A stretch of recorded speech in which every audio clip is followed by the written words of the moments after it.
Alright fellas, this is just a quick video of all the things that I think you should do to every single derby car.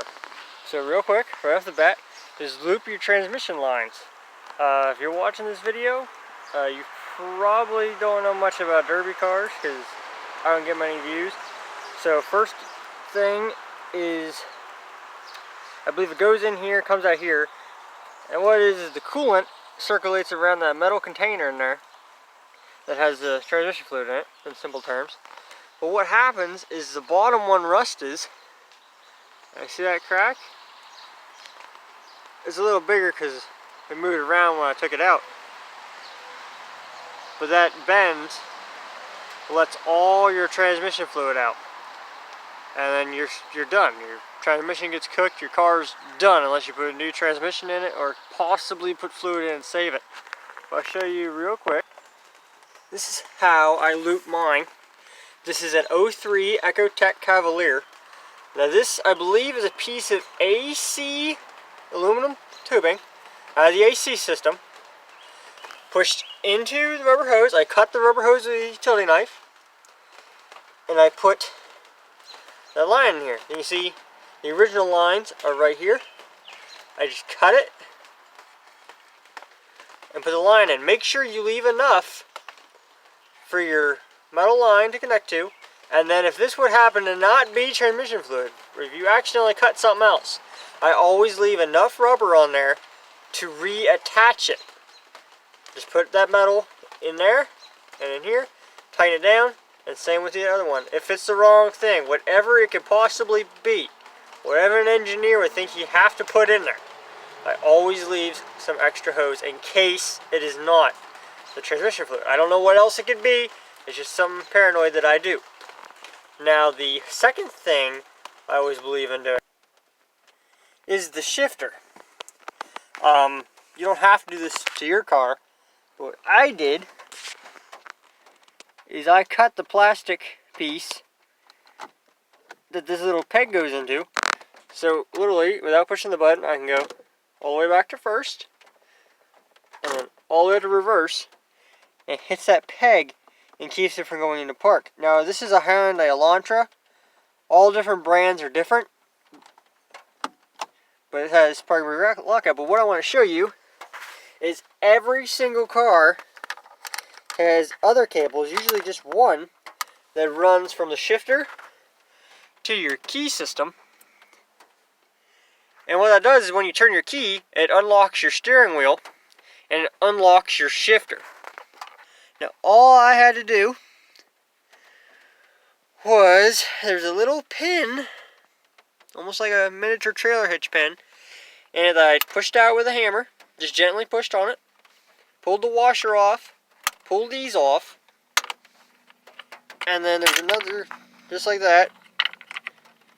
This piece came off. This is actually a two-piece system. I only need to take off the one, but it's not going to hurt anything. And there you go. Your shifter will not lock up on you. If your shifter will lock up after this into the derby, it means that something's probably on top of your shifting mechanism. I will show you a Cavalier here real quick. Now this is the 03 Cavalier again. You can see this peg, this cable. I literally just took a screwdriver and pried it and broke it off. Now do not get it mixed up with the main shifter cable. Now the main shifter cable is usually a lot bigger. I have not seen one where the main shifter cable was smaller than the lockout. But see, this one only has one. It goes on this peg. And you can see this one can move wherever it wants. And this one does have an extension, which we're experimenting with, so it's a longer throw. This one does not have park lockout, but we're probably, see, it's in reverse right now. First, in reverse, it has a little resistance, and then park. But what we'll probably do is we'll put it in reverse, and we'll put a pair of vice grips on here so that you can find it all easier. You won't be able to slam it up in reverse, but you could gently push it up without looking at it. Once you feel resistance, you know it's in reverse. Just a little something. The second thing I want to talk about, and that is radiators. If you watch Demolition Missions, which of course you probably do, you will know that he firmly believes in cutting off the pegs to hold the rad in, and I am actually looking for pegs on this one. Oh, here we go. This one does not have pegs, but I can show you one. So right there, there's pegs sticking out of it that go into the radiator and core support right there. When the car bends, it will break this plastic piece these pegs are attached to, which is what happened to this Jeep Liberty. This one was bolted in. The core support barely bent, and it got broken open. I spilled all the coolant out. That huge crack right there. All the coolant spilled out. Now this was not in a derby car. This was a daily driver that hit a telephone pole in a ice storm. But always take a grinder or something, anything, and just cut those pegs off. You can leave a little bit of a nub to make sure you don't go too deep, because if you go too deep, your radiator's done. You might be able to fix it with JB Weld, but anyway, it's done. So just cut that peg off. There's usually 2 on the bottom, 2 on top. This one just bolts in, and then take ratchet straps or seat belt. And as you can see, this one is ratchet strapped in, and then spray foam around it. And I actually cut some cushion right here out of the back seat and stuffed it in the corner so the radiator has no contact with metal. It eventually will, but this should help cushion the blow a little bit. And then you can use seat belts as well, which is what the Subaru has. I just looped them around twice and then self-tapped them in with roofing screws, I believe, which is the only thing holding it in, and it did fine. It never bent the core support. It does look like the bumper's going down, but that's because my tires I have on here for now are flat. I took the treaded tires off, put on a Cavalier. The next quick thing I want to talk about is a cheap ratchet strap or seat belt, or it could be an expensive ratchet strap, just saying. Ran from your passenger side pillar around your seat and attached to either your door panel or your cage. Ignore this tiny little cage. This is a Send-It car. But what this does is if your seat would break, your gears when you recline, if your plastic gears in there would break, your seat can't fall down. It'll stay on there, because about 90% of tracks, if you break your seat, they're going to disqualify you. You're done. You need to get out of your car. You could really hurt your back, which you can really hurt your back, but most guys would rather just stay in and keep derbying. And no, that is not the tank that's running in here, just saying. That is just as trashy. But anywho, so that helps your seat, and if you get hit real hard in this passenger side door, you're more likely to be able to grab onto this instead of falling on your tank and all the sharp stuff protruding out. All that wonderful things, being down here, out of your seat, trying to get back in, fighting with your seatbelt. And when you back up, this gives you something to hold on to. My Subaru, I just kept the passenger seat in it, and I really liked it because I could just grab hold of the side. But I really like how open the car is without seats in it. I think that's about it. I'm almost at 10 minutes, but I want to show you one more thing about the transmission lines. This is a 03, I think, Toyota Echo, and it does not have any transmission lines because it is a 5-speed manual. Your manuals will not have cooling lines.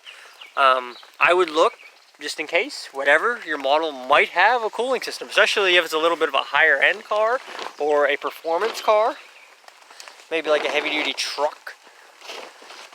But I don't want you guys looking for your lines on a 5-speed and then finding out you don't have any. You 5 times, oh shoot, I left my fan out. Hope that's still good. That's an outdoor fan. But anyway, I don't want you guys looking for them and not having them.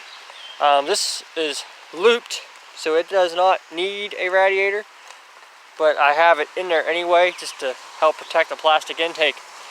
So that's really it. That's all the tips I think you should do for every single car. And a little footnote.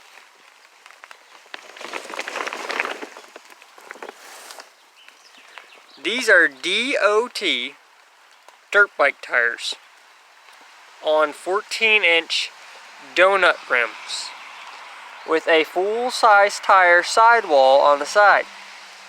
It has a car tube inside, but I would not get a car tube. Again, I would get a dirt bike tire tube, which is what's on the other Cavalier.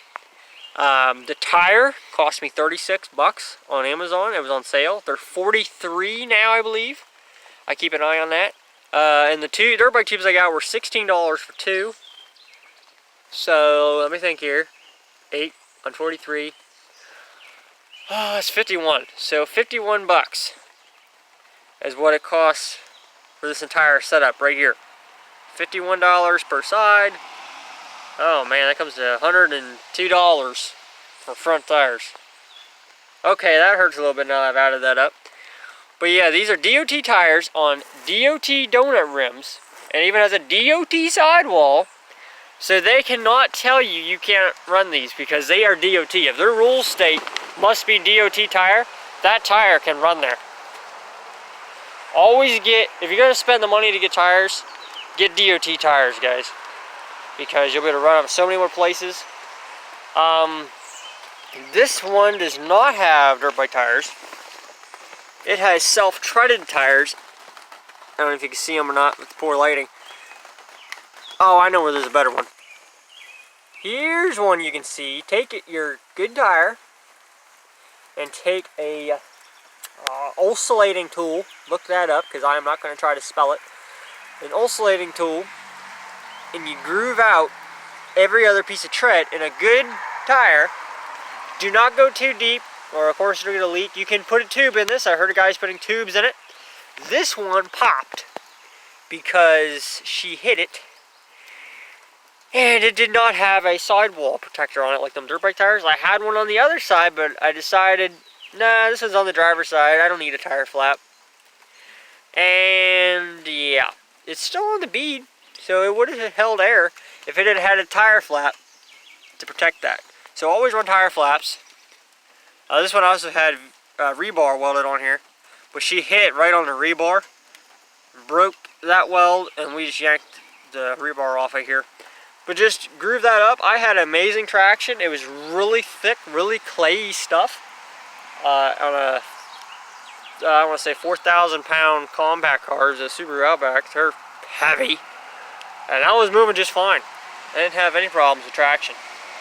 But yeah, guys, just something to think about, something to do, lots of tips, and I'm going to keep more coming. See you next, guys.